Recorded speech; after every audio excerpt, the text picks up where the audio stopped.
Welcome to the Life Makeovers podcast. My name is Cindy D. Whitmer, and I am the Midlife Makeover Coach, helping you turn your midlife into your best life, one step at a time. Through powerful conversations, my own midlife roller coaster story, and over 3 decades of helping people transform their lives through counseling and coaching, I am on a mission to help you create your own definition of success and happiness. Thank you for being here. Hey, everybody. Welcome to the Life Makeovers podcast. I'm Cindy Whitmer, and I'm so glad you're here with me today. I know you have a lot of choices, and I'm super happy that you're stopping by and taking it all in. And today is your lucky day because I have a special guest with me. Her name is Ileana Gonzalez. And we have a mutual friend that introduced us through a business mastermind experience. And we've gotten to know each other better and thought, ooh, we could have a really good discussion about midlife and being a woman in midlife and our health and all kinds of yummy things like that. So listen up. And Ileana, welcome. Please introduce yourself to everybody.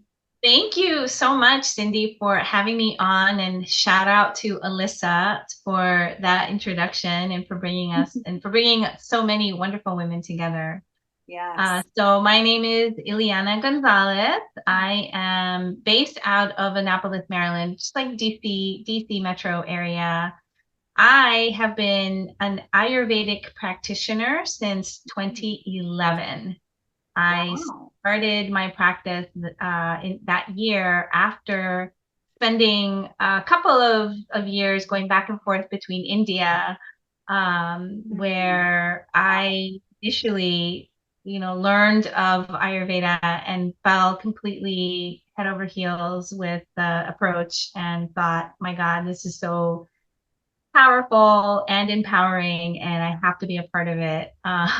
So I really committed to the learning, and then it was funny, I was in a transition myself career wise.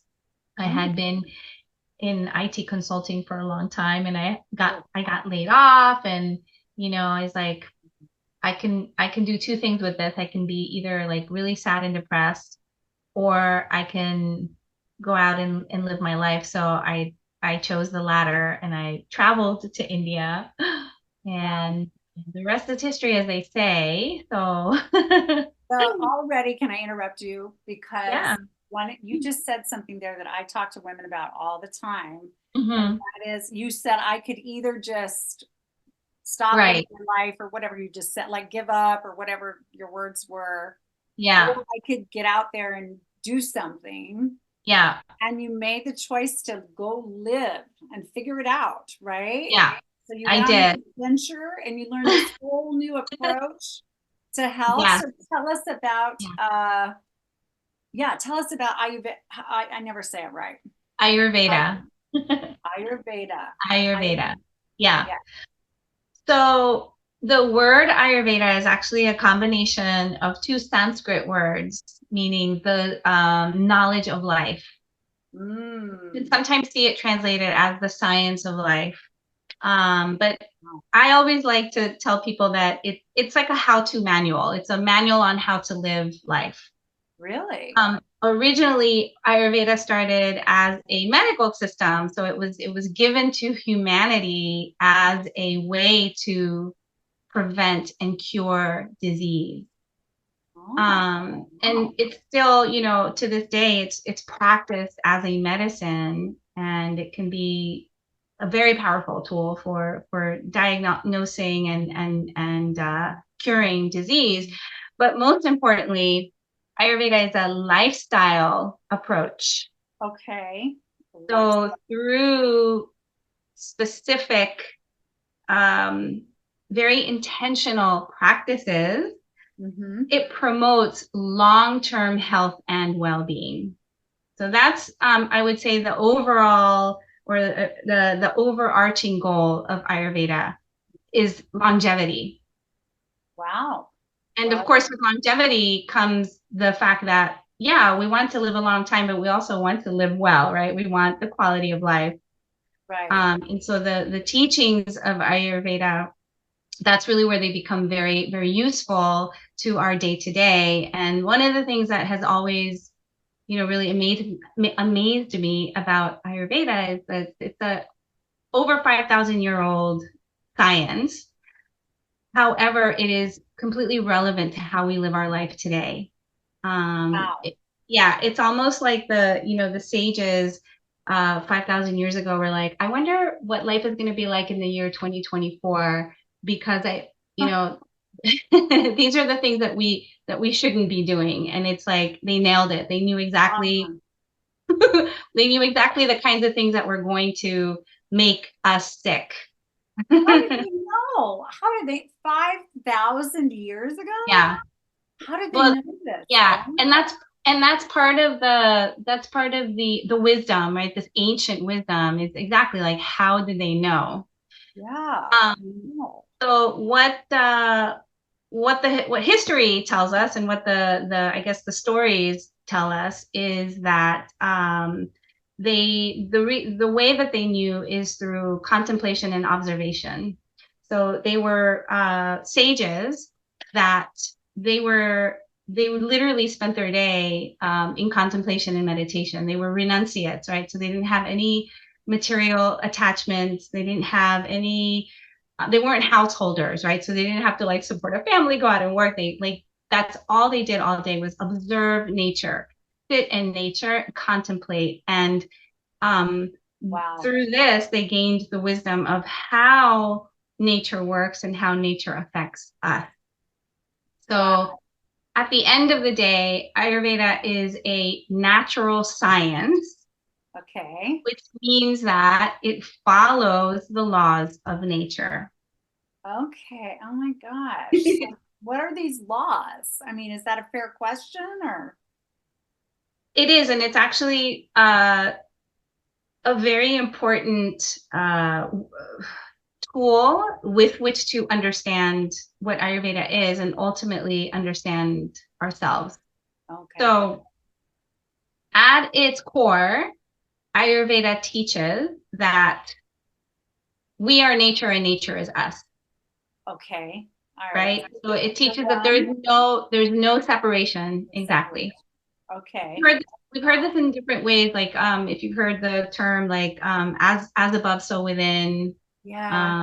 like the Yes. microcosm versus the macrocosm. Yep. I have heard that. This Yeah, so this is this idea that there's no separation between like what's out there beyond and then what's within us. Okay. Oh, that gives Okay. me chills kind of. Yeah. So then the idea is that in order to understand what's within me, I have to understand what's outside and vice versa. So there's Okay. already this symbiotic relationship of cause and effect.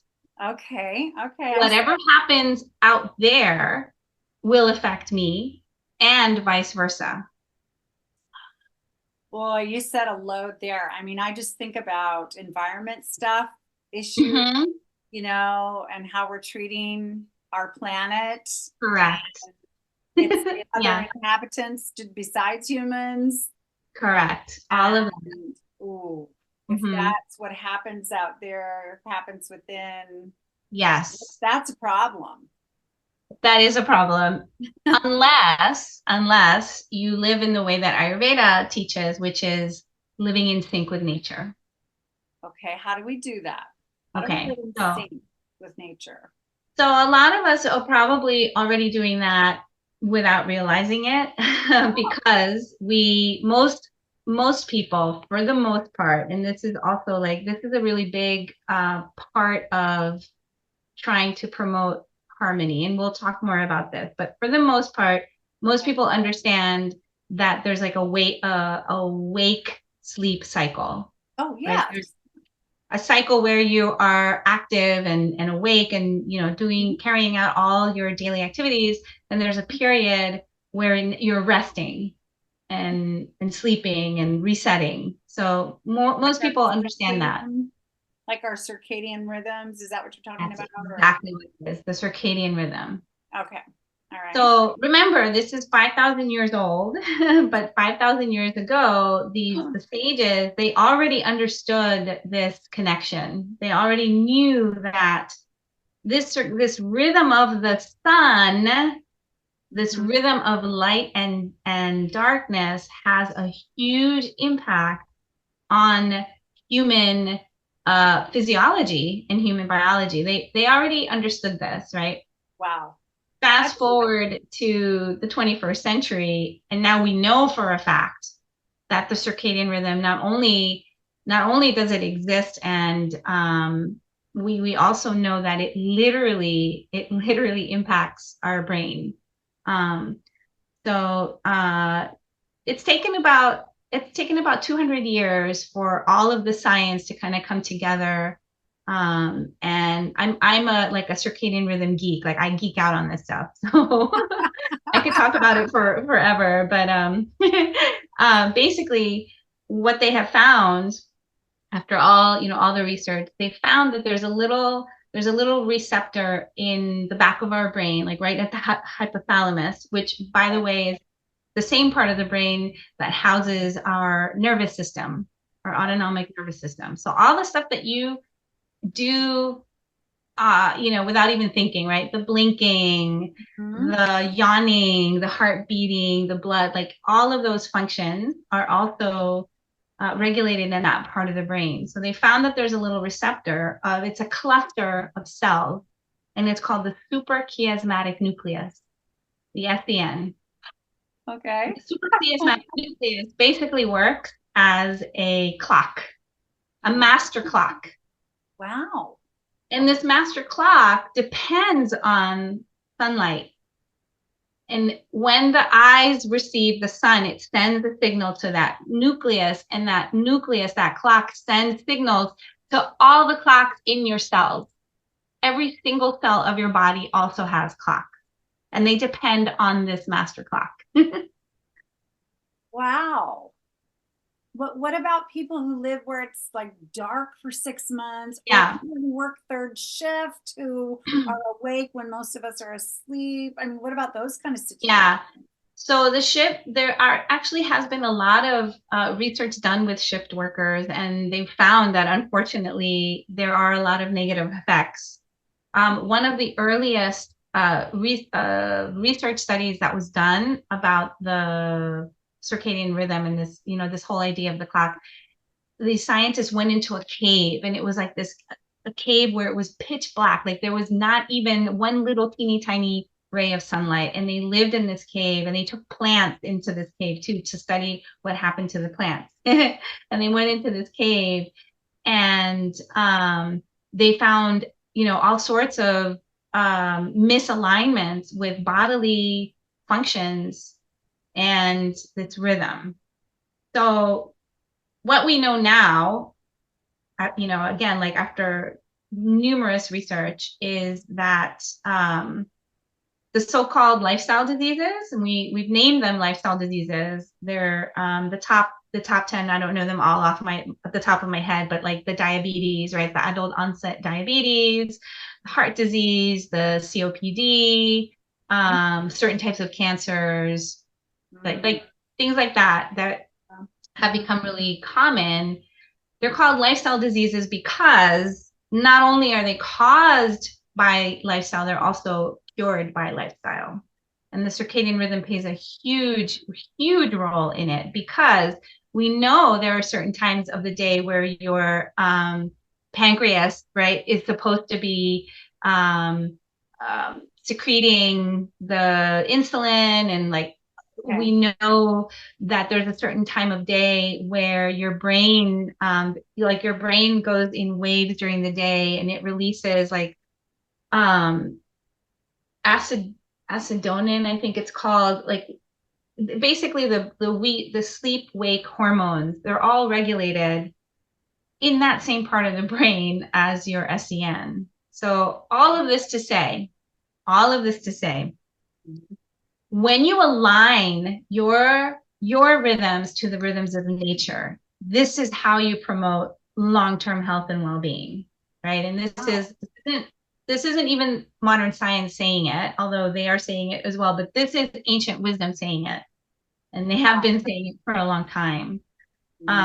So what does this mean for us, right? For us householders who live in this modern age of artificial light, we live in a Blue world, light.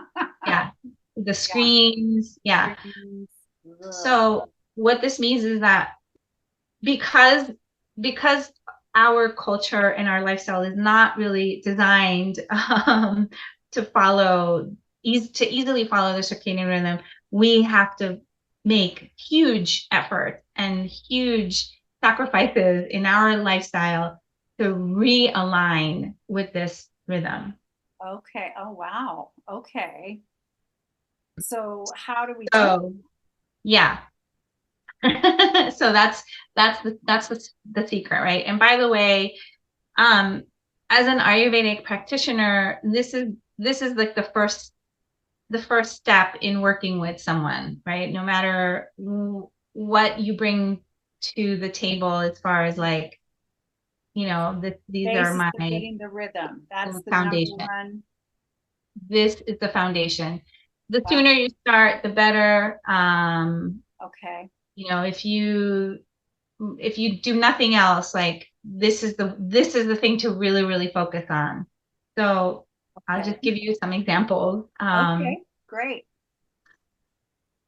According to the ancients, so remember, we're talking about a natural science. Everything has to align with nature. Everything that we come to understand has to align with nature. Okay. And so if we think of the sun is a big ball of fire in the sky. So it's Yes. fire element, right? So that means it's like there's heat, there's intensity, it's sharp, it's penetrating. It has all of the qualities of the fire element. Okay. How does that manifest within us?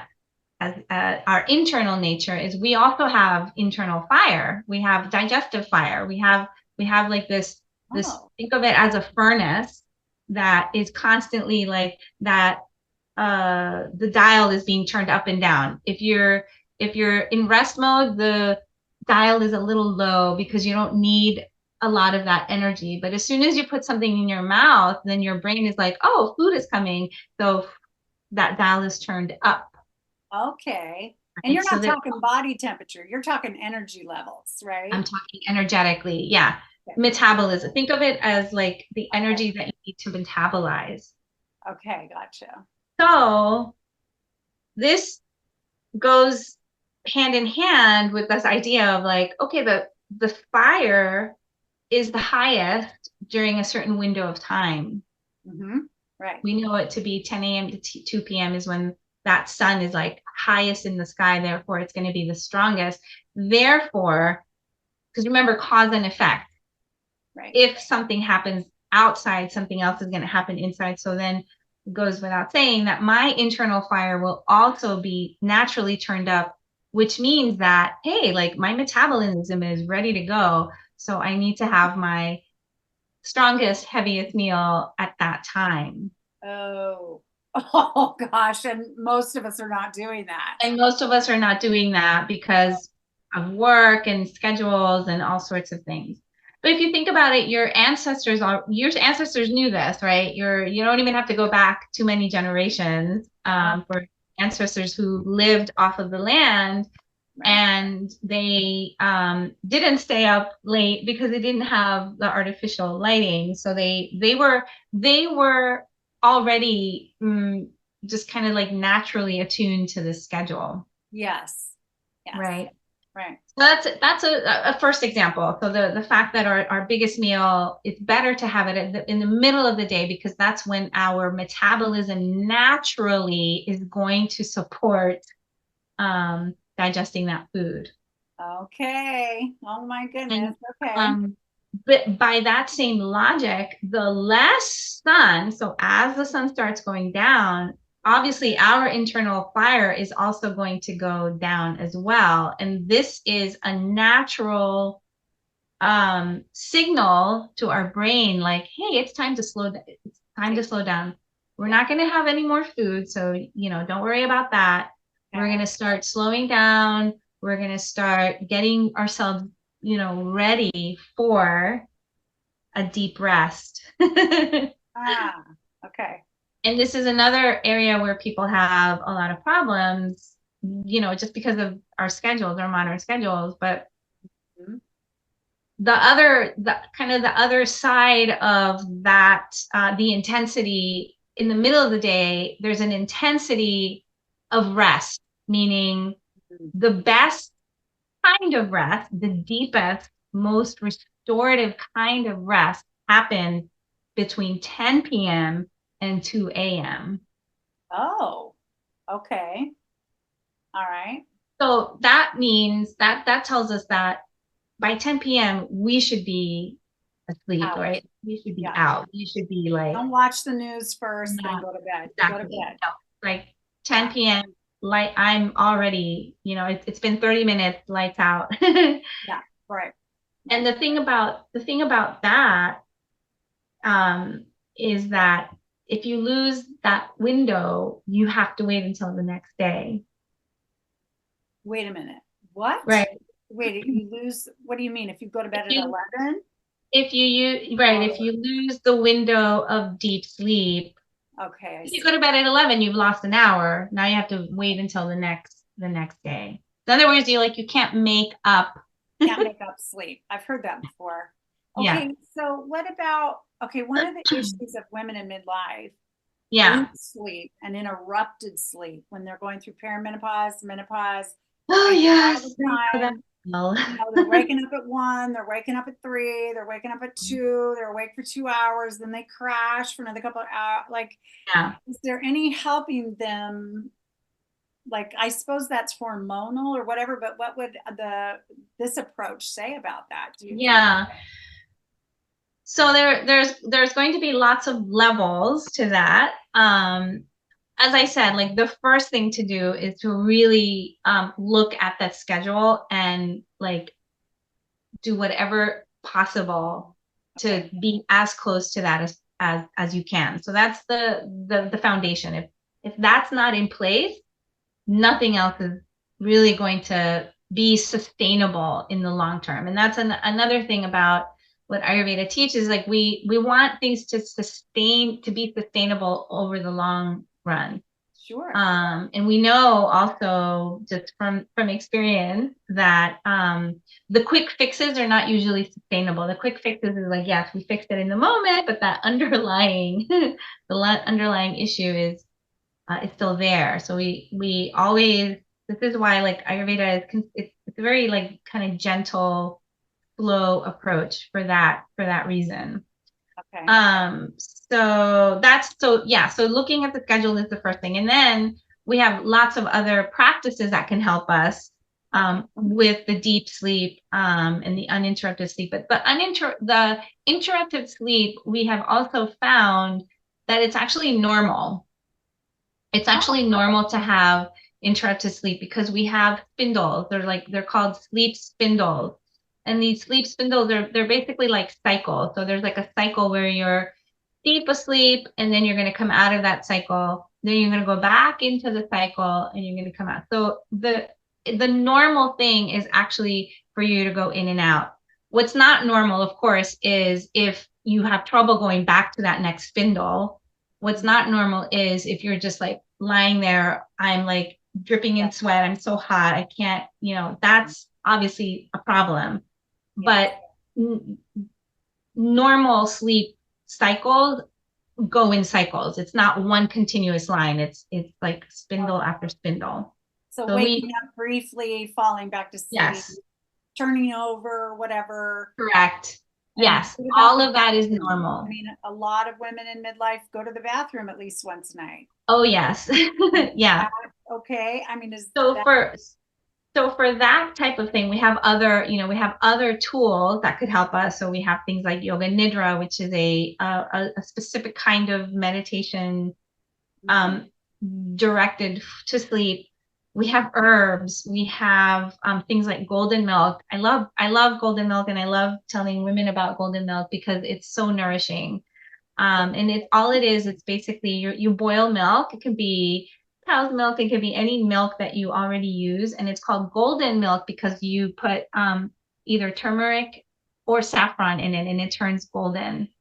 How You much? can put How other, much? you can put other, I mean, saffron is expensive. So put a little tiny pinch, like maybe two or three of the, whatever you call those, the threads. Okay. Um, and with turmeric, it's the same, just like not even half a teaspoon, like maybe a quarter teaspoon. But you can put other things in it. You can put cinnamon if that's what you like. You can put actually nutmeg is a somnifer. How do you say when something is like induces sleep? I don't know. Yeah, but anyway, nutmeg, So put a little bit of even nut. almond milk, coconut milk, all these, people who don't drink cow's milk can boil their almond milk and then Yep, add. Do you add yep. the stuff then boil, or do you boil then add the stuff? You boil it with the stuff in it. Okay. All You right. can put nuts in there, you can put dates. So it's like Oh, it's just like a nice soothing, warming, nourishing drink that is like really relaxing. Nutmeg is like really, you'll like fall asleep instantly with nutmeg. so you drink this right before you go to Little, sleep. a little bit of ginger. Yes. I would say like maybe an hour to 30 minutes before sleep. It could be like a nice, I usually tell people to use it as like a nighttime ritual, right? A bedtime ritual, right? Like this is just, and that's another thing. It's nice to like tell your brain like, hey, it's time to slow down and prepare for sleep.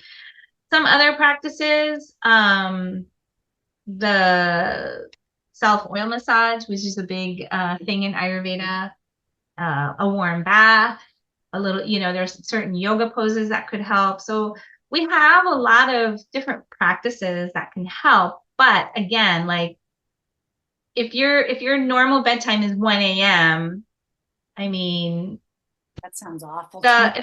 the thing is that here's the thing that yes, you might sleep and you might even sleep the 8 hours, but you're missing out on that window of the restorative sleep that your brain is programmed to do as Mm, long as it's following that rhythm, right? So that's distinction. It's not about like, oh, that's okay. I'm a night owl. I always go to sleep at 1 a.m. and sleep 8 hours. Like, yes, that may be true, but that's not the point. The point is that you're like pre-programmed. Think of it as like a pre-program in the app of your mind. And okay. Hmm. the longer it's not in sync with that natural rhythm, Hmm. you're gonna have you're gonna feel the effects of it, right? I mean, Okay. you'll have memory problems, you'll have, fatigue, you'll have like all different things that may not be the obvious, you may not obviously link it back to not sleeping when you're supposed to. Okay. So Yeah. besides the whole sleep thing, how do we get more at one with nature? Like through nutrition or movement, or like, I don't know what's most important with the time we have left to talk through about it. What? Yeah. So all of it is important. So think about it this way. Whatever you do, whatever you decide that you're going to focus on, right? Because one of the ways that I work is I'm not there to like be like, you have to do it all, you have to do it this way. Hmm. Um, my approach is like, let's figure out, one or two things that are feasible for you to focus on, Hmm. Hmm. like really like practice it and really get comfortable with it so that it becomes second nature to you. And Hmm. then once that becomes second nature, you can focus on the next thing. And the thing about that is that, and I'm sure we've all experienced it to some extent, but there comes a point where your body and your mind are craving that thing. Meaning what kind of Or thing? or where your body and mind don't feel as good with anything else or without that thing. You mean water or some kind of food or rest Anything or in what are you any practice or any habit, just in general, okay. right? It becomes second nature, meaning that you Okay. are like, oh my God, I have to have, this in my life because this is Okay. what keeps me, this is what keeps my mind sharp. This is what prevents my, back from hurting. Okay. So our body will tell us, is what you're saying. It's like, Exactly. hey, hey, hey, Yeah. I need this. I need this. Yeah. Mhm. So whatever you choose, try to align it with nature. So, for example, your diet, there's lots of ways that you can align your diet with nature. There's seasonal foods, right? Okay. This is All this right. is also something that's like really challenging because we live in a time and place where we can get anything anytime, right? You can walk into a Whole Foods in Right. December and get a watermelon, or you can walk into, you pretty much any supermarket and get mangoes from Chile. So it's like Ah, it's right. really it's really hard to know like what's in season, right? If you're lucky enough to have a farmer's market nearby, that's a great resource because the farmer will only bring that thing that's in season. So that's Okay. an easy way to connect to nature. Okay. Focusing on the seasonal foods, focusing on fresh foods and plant-based foods is a great way to connect with the season or to connect with nature. Um, What about Eating, any animal based, or is this like that's not a part of nature we should be um, trying to get all judgy or you know we're not here to tell y'all what to do. I'm just right. asking the question because nature Actually, to me is animals also, sure. but Yeah. And does that there's some people that the animal products will be more appropriate than to others, right? So it comes down to your digestion. Are you able to digest certain animal proteins? Are you able to digest certain animal fats? okay? So the answer is really it depends. And ultimately, you want to do things that are appropriate for you according to your own nature. Okay. All right. So it's not always going to be as clear cut, but if you do choose to eat meat, perhaps you can look for like I don't know, the organic grass fed, all that kind Yeah. Kind of of thing. higher quality treatment of the animal or Yes. or nice regenerative practices or whatever. Exactly. Yeah. Yeah. And there is a big component of Ayurveda, which is, Ayurveda in many ways is a spiritual practice, because obviously it's something that's bringing you close to nature. There's a lot of spirituality in that alone, right? Like being closer to nature, it's spirituality. Mm-hmm. So, with that being said, um, you anything that you ingest is supposed to be like a sacred act. Anything that you Okay. ingest is, I is a, see. is a sacred offering to your physical body and your Okay. and your spiritual body. So Okay. I see. that's a huge part of that Mhm. of the approach. Yeah, Yeah. I know people who like before they have their eggs, thank the chicken, you know, Sure. bless the eggs, bless the Mhm. chicken, kind of thing. And they Yeah. they really mean it. Like they're showing gratitude for an Yes. animal that gave its life or for you know what I mean? Like, and I Hmm. think, wow, that's really a beautiful thing. I mean, some people would laugh all the way, you know, laugh at that. But I Yeah. think the intention is Oh, lovely. absolutely. Yeah, absolutely, for sure. Hmm. So things like that, you always want to remember and honor nature in all of its forms. So with whatever movement is the same. Um, in Okay. in uh, in yoga, think about yoga. A lot of the poses are named after things in nature. Tree pose, mountain pose, Yes. right?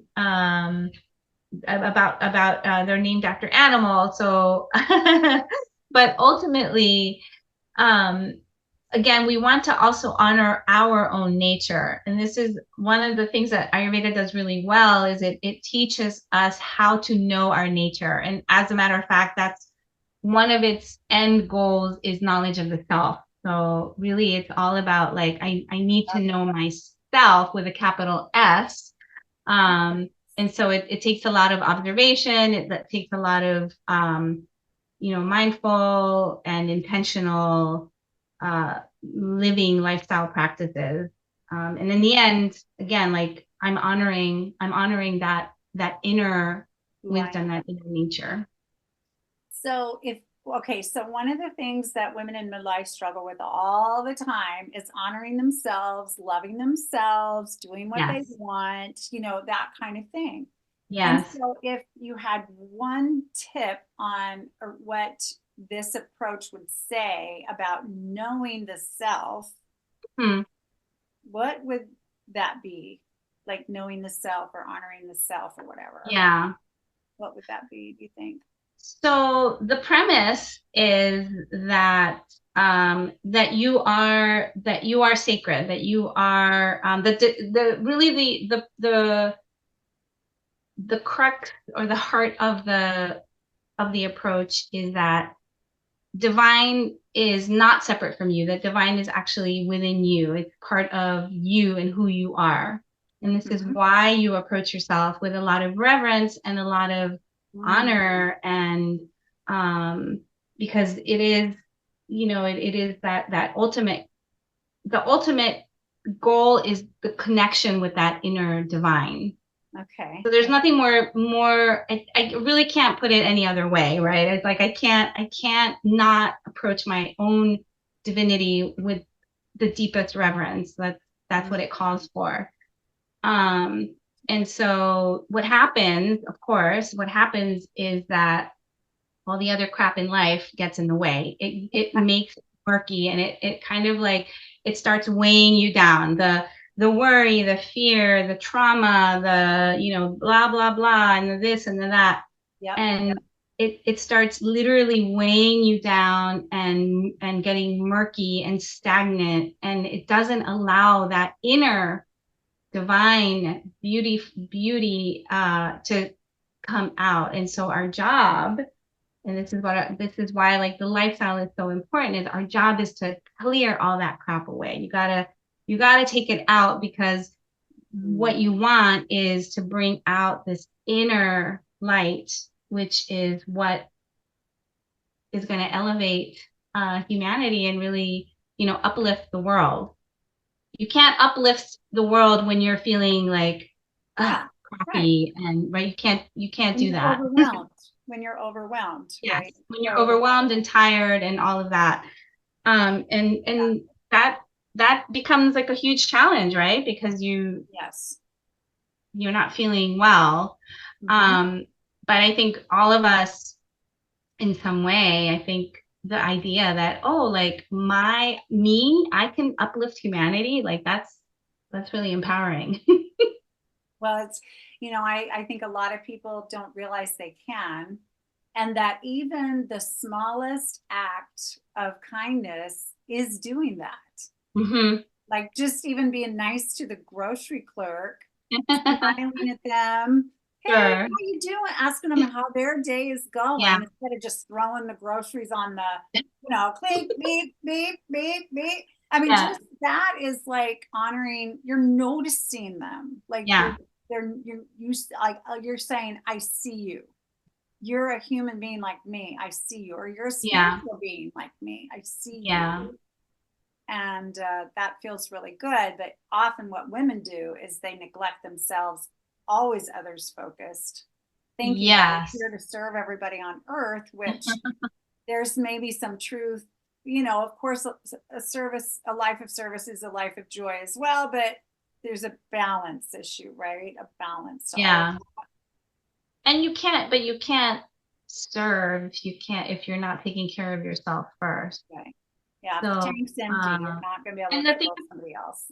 Yeah. And the thing with Ayurveda too is that it's not asking you to do one or the other. It's actually like all of that is possible, because again, like there's just no there's no separation. And like everything out there is affecting you, and everything from inside is affecting, right? So there's just like this synergy and this give and take, cause and effect that you absolutely cannot get away from.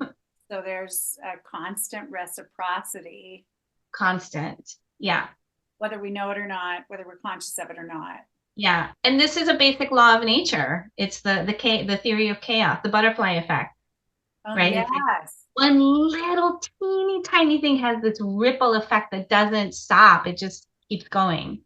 So even like your little teeny tiniest thought process is like affecting everything around you. Wow.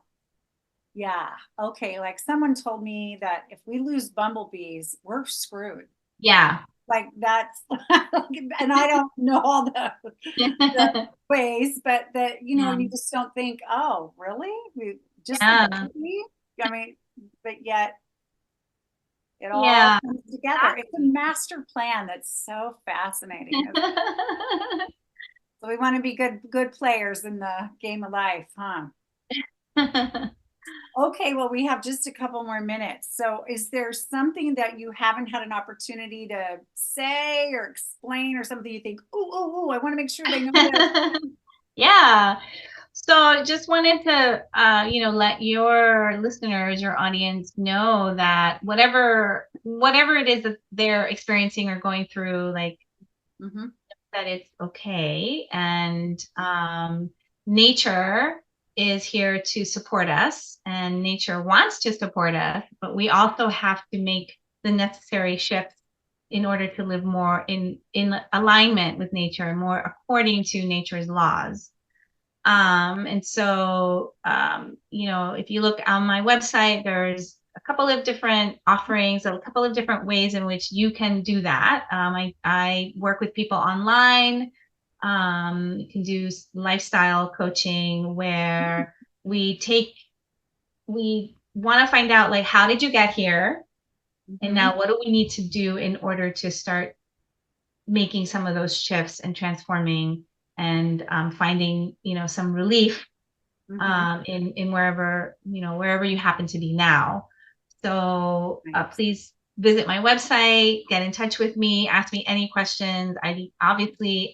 I could talk forever about this. We need 3 more hours, don't we? Wow, this is just so fascinating. So tell me your website, and then everybody, I will get it in the show notes too. So don't worry. Yeah. But let's say it out loud too. Yeah, the website is Apurva Wellness. That's APURVA wellness.com. Apurva Wellness. Apurva Wellness, but it's APURVA wellness.com. Yeah. Okay. And there's some things there they can go find. There's lots of things in there for you to, and there's some resources there for you so you can learn a little bit more about Ayurveda. Wow. Well, this has been fascinating. I took notes. I learned a lot. I'm so glad. That's I really appreciate your wisdom and how practical it feels. Yeah. Start incorporating this. Yes. And understanding this. It is doable, but you have to be willing to make some shifts. Well, if our lives aren't happy or healthy, people need to be willing to make shifts. And if they're not, then they're going to stay unhappy and unhealthy. So correct. I mean, it's choice, just like you said in the beginning. I could have just whatever, but I chose to live. I chose to, and look where how that unfolded. Wow, a whole new career path, a whole new. That's really fascinating. So, well, I cannot thank you enough. I just cannot thank you enough for your time today and your expertise. And thank you. This was fun. Thank you so much for inviting me and letting me be here. Oh my gosh, it's absolutely my pure joy and privilege. And thank you, everybody, for listening in today. Go find her at Apurva Wellness.com. We'll put it in the show notes, and I will talk to you again soon. Bye-bye. Thank you so much for listening to the Life Makeovers podcast. Please like, subscribe, and share this podcast with those that you think would also benefit from what we're doing here. And I will talk to you again soon.